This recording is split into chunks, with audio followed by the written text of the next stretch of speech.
Morning, boys and girls in Europe. We'll start today by just doing a little bit of a overnight summary. Pretty quiet overnight. A little bit of dollar weakness. As you can see, the range here in dollar yen, which was typical of G7. About a 50-point range. 114.21 the high, 113.73 the low. We're at 90 now, so sort of just a little bit below the halfway point there. Fair bit of talk about Powell. He's become the new Fed chair today. I would caution everyone, and I have no idea how this is going to go, but the guy who's deciding on this historically has made some weird decisions and done some funny things, and so let's just keep our eyes on the news.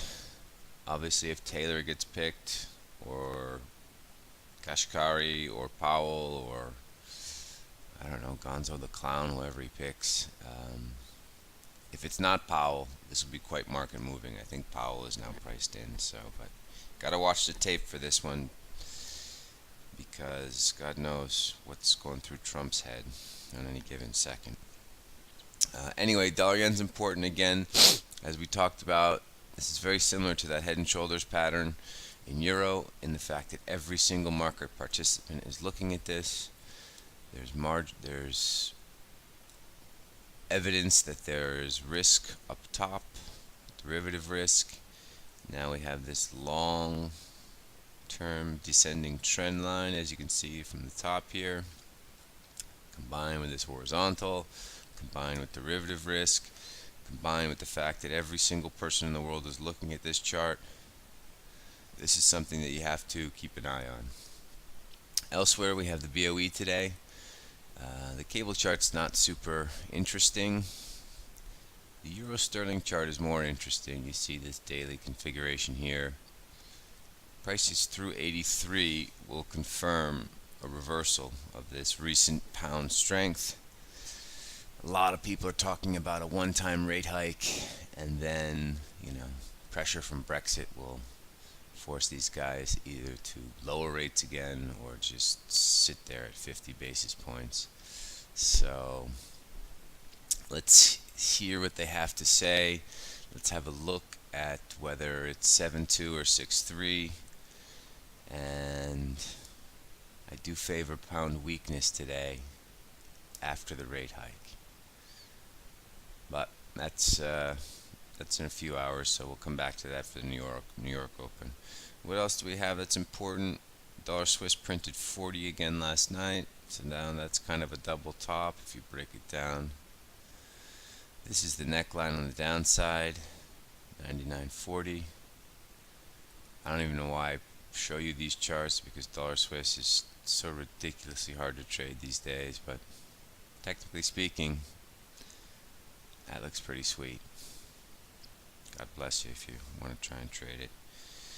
Dollar CAD also has printed quite an interesting chart. All these highs up here, we can't break through 129.15. Your kind of neckline is 128.08. Obviously, not obviously, but ideally we would like to get some kind of print down here to confirm where this neckline is, because at 08 doesn't look great, and there's a bunch of lows in this whole sector here. Let's keep an eye on commodities, price of oil, and just general dollar direction for that. One last thing, Kiwi's gone up again. The market is caught short Kiwi, basically because everyone kind of is looking at this new government as rather socialist, borderline communist. I caution everyone about trading on pure politics, because politicians can say whatever they want. That doesn't mean they have to do anything that they say. Even though she doesn't look like she's going to be a great economic leader, You just never can tell with politics, and you just want to trade the price. For now, the market's caught short.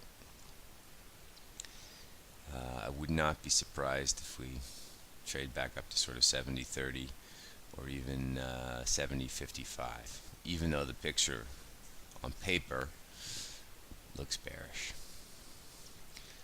Lastly, just in the stock world, Tesla.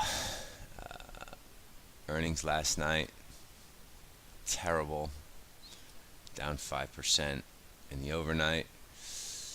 It's just an interesting chart in this sort of modern world. But as you can see, Tesla does not look too healthy on the chart. We're going to go through 300 bucks today, and that is not too great. 200-day moving average is at 318. On the flip side of that, Facebook crushed it last night. As much as I hate what Facebook is and what they do and pretty much everything about them, man, gotta tip your hat to them on the earnings side. They're killing it. This is probably going to open 2 or 3% higher today. Alright, that's it. Good luck in Europe. I'll see you guys for the New York Open. Ciao.